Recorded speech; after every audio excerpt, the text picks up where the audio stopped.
for high GC news. Mima ubibia akwaba had the latest hot kwa era me de bremo. Enuti zonya subscribe to channel idea bo modia say over subscribe. The way say over click the subscribe button. Na wabele notification. We understand video for be upload no. When the first person once ever can sa video.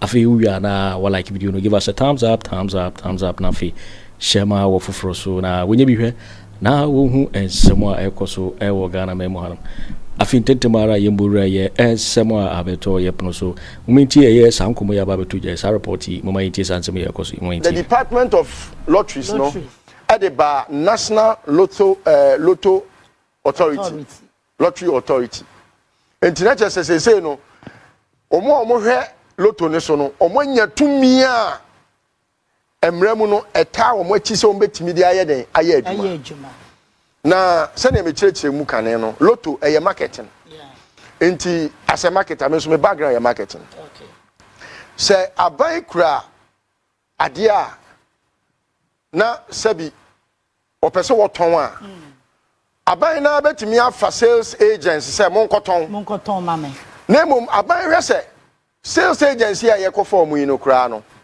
ebetimi akwakoba say sales agents no omo beton ni biara enti yemfa ankra omo no beton aban a product no eye lotto no e dia ma aban enti wo hemra ni mu a wo ye say aban be ma enkofo bi e from eye license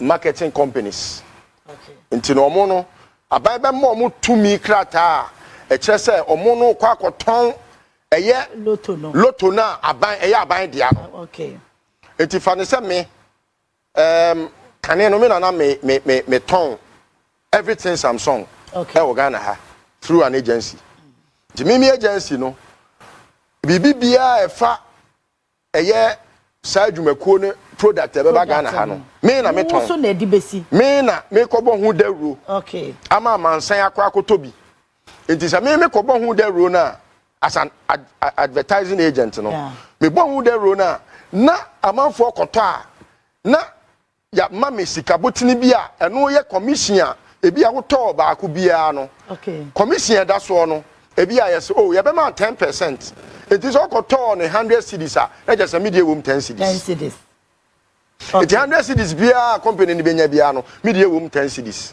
it is a company ni kote product ne so e kura ton ma wa me media ni de e wom 10% ye de ma de be ma okay sana lotto ne tie enti wo kon han enkofo a omo wo pepa se omo beton lotto okay ama aban enye se omo beton lotto no omo dis sika no ebia bra aban o omo beton tie ho ni ye o okay omo koton aban product omo ton aban commission aban ama omo commission okay na when na yes se mra ni nyina wie ye no yes sade chemu se no person in section 4 or say no person or entity other than the authority shall emrade say then shall operate any form of lottery any form no of other person no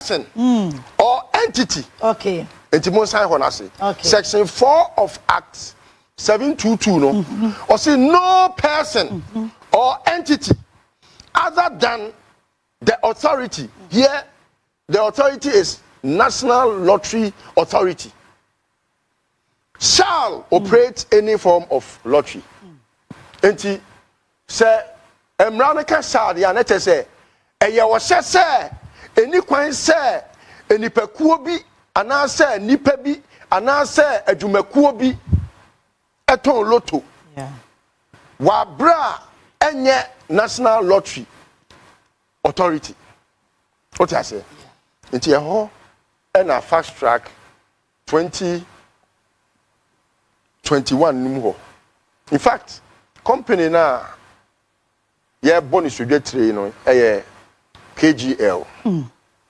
na KGL no say wo hwe ekwan a Ken Ofori-Atta na time bia lottery no so ehye finance ministry. Finance ministry, I say. Until Bruni Becker says under the auspices of the finance ministry. Okay. Now, it is our company, no. KGL, no. Omoni Ken Ofori-Atta, and ultimately the president, Akufo Addo. Yeah. And almost share say no lotto no. Ako international. Enti abẹ for quantum pono so na obi e twa lotto. Enti se ne ebe ya ebema lotto ni twa aye kra be hwe nti. Omo kwa akoye setup bia eno no ebema amanfo betimi atwa lotto no o ewo mo mobile phone so. Okay. Enti omo kwa akopɛ ade abroni friend digitization or digital platform. Na ye free say wo kwa ye tete paper ama wo. Na kane na LMCs no lotto marketing companies for no omo eton lotto no say ye print paper ne ma wa ebi ya ma booklets be say 20 ebi a booklet bi 50 na ewum. Okay. Okona akoton a na wo di sika na wo di ton eni nyina di akoma national lotteries. Na national lottery for no at wo commission e di amount na wo matua omo a omo we ne ye ne ka na de aka ne ye de akwakoto aban futuo mu na ye de bia yi akwan ye de bia ye nsuo ye de bia ye hospital ye de bia ye school dan eti school dan bebrebe waga na bebre lotoska na ye disi sika wo papa me ya marketer sika wom ya enye sika ketwa na ye be ko figures ne so amro hu na we na omo ye ade bia broni friend a special purpose vehicle. Let us state capture ebem. They said the emre bi no omo koton ECG a omo koye PDS no. And omo koti company na e friend KGL. Enti Aremeyaw Anas na KGL no okọ eye NLA se wo kodi juma as licensed marketing company. Na obe rane ade bi a ye friend Lucky 3. Enti sa Lucky 3 no eno no ye ma ho kwan say wo betimi di product aba NLA na mom NLA beje product no na wo wakọ akoton product no because one kasa wuntimi nye den per section 4 no one kasa wuntimi create wo awuloto na wo market and ton e ma metua commission ma NLA enti sa wo yesa na watomra sene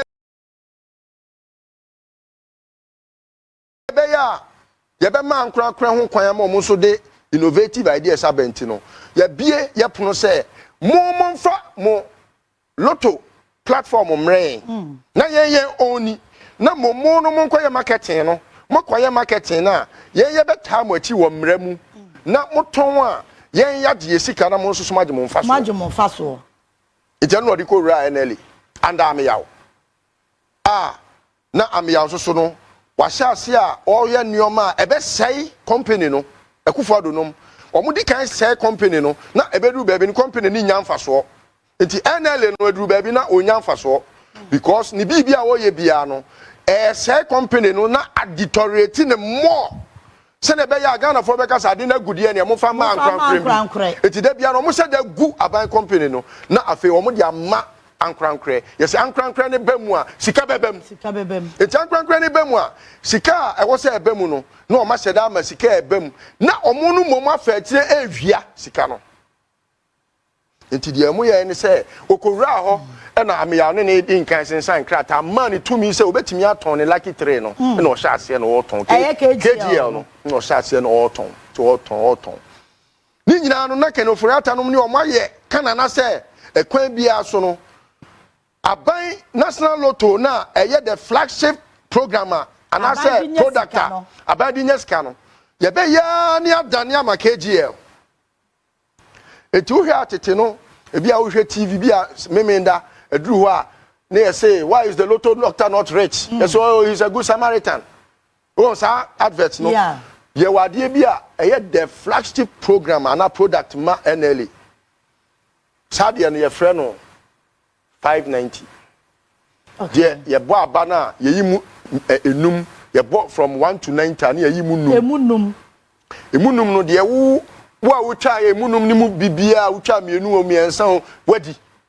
utwa num di ni nyina num ni nyina wabubu machine no wadi eno mo dane ma eye KGL omo de 590 no edema KGL Emma KGL yes na kasa ni nyamu no products ni bebre ena ewo national lottery so Akufo Addo kura wo bi Akufo Addo de no ena ye friend mega 3 no wo twa lotto na ni brad ye too much wo twa lotto lucky 3 no mega 3 no ne dia mega 3 ni Akufo Addo dia yes Akufo Addo dia amanfo bebre wo bi but ono na oye the ultimate of all o de Akufo Addo wo bi enti omudan ma akwa we no mind you akwaya ye kana asemi ye friend Alex Apaudadi wo ye obi a ofri ekropon wo ye Akufo Addo ne cousin ti asem ni ye o yeah to omudan ma no e no so de call digital platform so e na o sha se obo hu dawro nti obebo hu dawro wa ha na obi a tie dawubo na awobo na wakwa kotwa na otwa Easter Stank sika no be ko eye NL futuo mu no wono a creative platform a wode gigi ono a ni sika eti sika na wo senka ko aban futuo mu no ono Alex Daddy eye ni KGL no kid KEED no account mu direct eti fani se wetwa wo de sese obi a otie bia monster 959 hash Pepacho Sisubium star 959 hash obia mo menka se kotwa but bo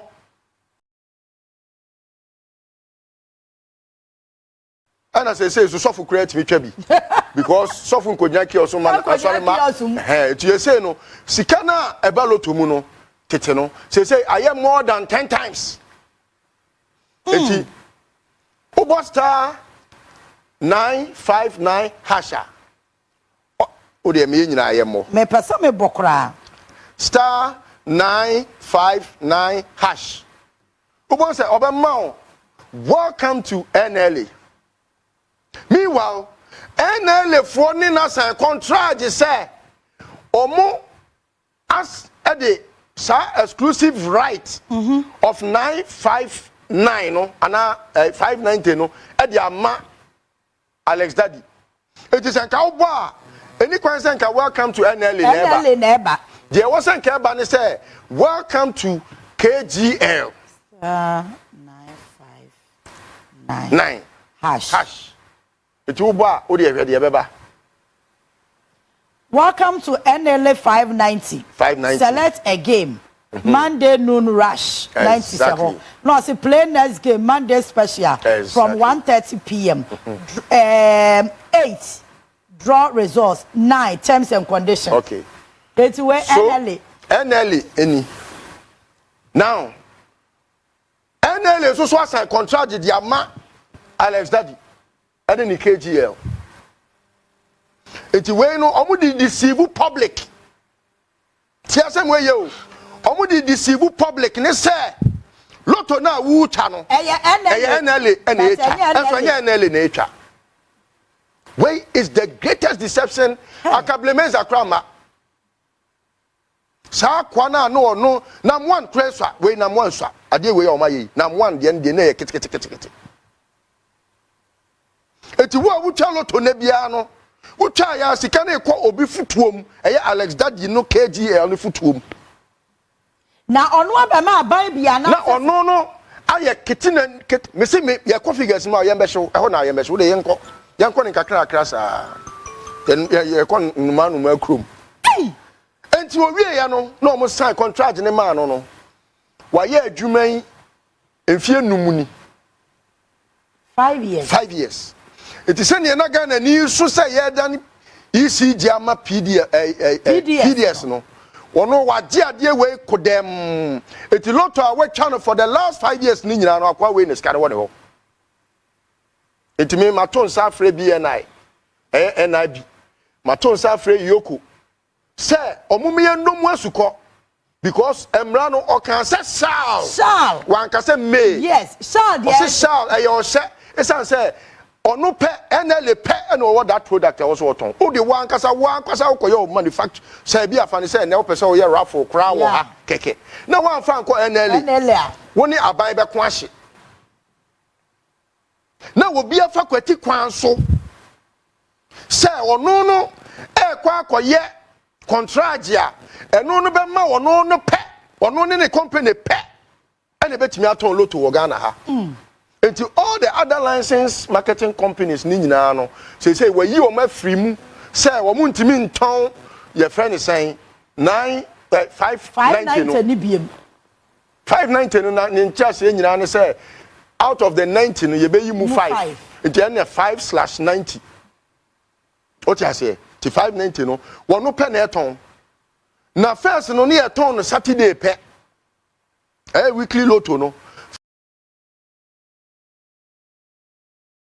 first near town. Say we boy and so amount Monday. Asama Monday, Tuesday special so ho.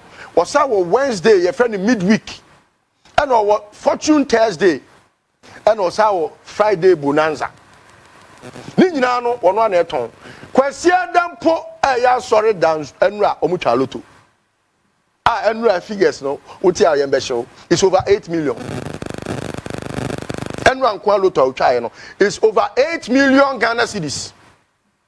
Jesus Christ. And imagine say Senkai National Lottery Authority and one kase ton lotto na. Ne ko man we nke ba be one cedi ama ne ye twedom ama aboso. Ye twedom ama aboso aden a obi didum so no asa eba because one manage dum so ni ye ama ne me no mienu have to pay 1 cedi on every liter. Yes, even though omampani ayire ne ho ama ade ne so ate no fu ane so te ye no osa say still de mo beto bia no meti 1 cedi na media akosiesie nyamkane a sa sika we waje no for 5 years no me ko figures ni mu ye say averagely wo de yemfa ne say per the economics of enyoma na omoye no the calculations no every day bia wo de yemfa ne say because Saturday no otimi twembe 80 million a day one day otimi twem 10 million 12 million into the the average figure of 10 million a day na what ni mu nyina no say yesi wo twa a day 10 million na o twa kwasi ada o twa memene da onhwe akwanhwefo o twa memene da o twa nkremofo da fiada o twa ya wada eye sabi yawo o twa wukwada dapa ewukude o twa ebnada dapa o twa joada fojo kojo o twa enti 7 days in a week no with a minimum of our average figure of 10 million. And how much? 10, 20, 30, 40. It is 70. 70 million. 70 million. What the funny say 70 million in a week, you know. Every year, beer or 52 weeks in a year. 52 weeks in a year. When people say ye in contact a crabby. Send your baby Ghana for be who baby almost can unifa. Hey. 52 times. I calculate no question. Okay, so 50. So there's 70 million. 70 million times 52. 52. That is in excess of 3 billion. 3 billion. 3.6. 640 plus and 3 billion 640 million. Now, question the say 3 billion 640 million. That is how much per my average analysis. The calculation in all this, no. Only say every day be an ucha unya 10 million. Because a day be what minya 18, what minya more. So a day be an ni padudu echa. Exactly, because and they say no. It be a Monday unya, but when ya be when ya that is when ya 8 million. Now when ya kra 8 million Ghana cedis. No when ya kra. Now da obenya no etimi ko 18-20. Enti me ye analysis ni wie ye no. Me can so na me na gyina bibi so pa. Because matise or kekan say me na ho ya manika keke. Because Liston will never speak out of the I'm not a magician. Obi na na me yidi nkomo. Nipa no Alex Daddy ni na eye adwuma. And I see me pay proof. Eti me nepoku. Me di mani coach awisi we akwa ko hu KGL. Me say wo hu photo. Di omo ye. Me di mani coach awisi we ehu. And aside from some me di mani coach awisi ehu no so no. Me say wo me evidence. Eti no matiti nyoma bi e mesre. Ne hu ye mani ka keke. Oh I to say me hwe talitabis. Ne hu ye mani ka and I'm the NAPO court, me nepoku de me kokota. Wo prabe sa for ho asa be boka. Court no or kwase ontwa na say. Gabby, wo kwa no akokere say nya na twa 590. So na adwene so. Akablemeza adwene we da utrim as Alex Daddy. O pesa de beat me nepoku me smart chen. Jagana fokura nya smarter, me smart papa. And I'm a very very intelligent marketer. And Lotto is marketing. Lottery, marketing. Yeah. What must I say? So, for example, when we say Lotto na mucha rafu bi amoye, musio ene mo bi entra 5 cedis. Ucha say ya ubedi. So in the end, company na oye saade no, obetimi ehu say oh, ebia omo mucha the whole day no. Ebi omutwa ebi a 200 million no medimu 30 million 8 year winnings. The rest of 170 no metua NLA ka and I say NLA be yine de no ama me so me de etu amombom ne ye agent a omoton NLA products na NLA amom commission by KGL no de onu na etwa NLA bi eba ne futuom na wonu akwa NLA kitua bi 3.6 billion ahino na NLA Sammy Awuku free ho no sika o de ma o mai a eso chance sika bia bi ma da 150 to 70 million Ghana cedis. The whole year. A week. 1 year. A week sika mpo no kra bro so. Yo, it for winning and someone about beto. Yapono so Mikao says so when you subscribe to channel idea Bobody has over subscribe. No, I give video, don't give us a thumbs up, now fee share my waffle so now when you be here now and somewhere also ever Ghana memoir. Also with me otchere wondering after some way now I will comment boxing but in my next video. Thanks for watching. Like and share the video. You can also drop your comment. Please don't forget to subscribe. Click on the bell to turn on the notification.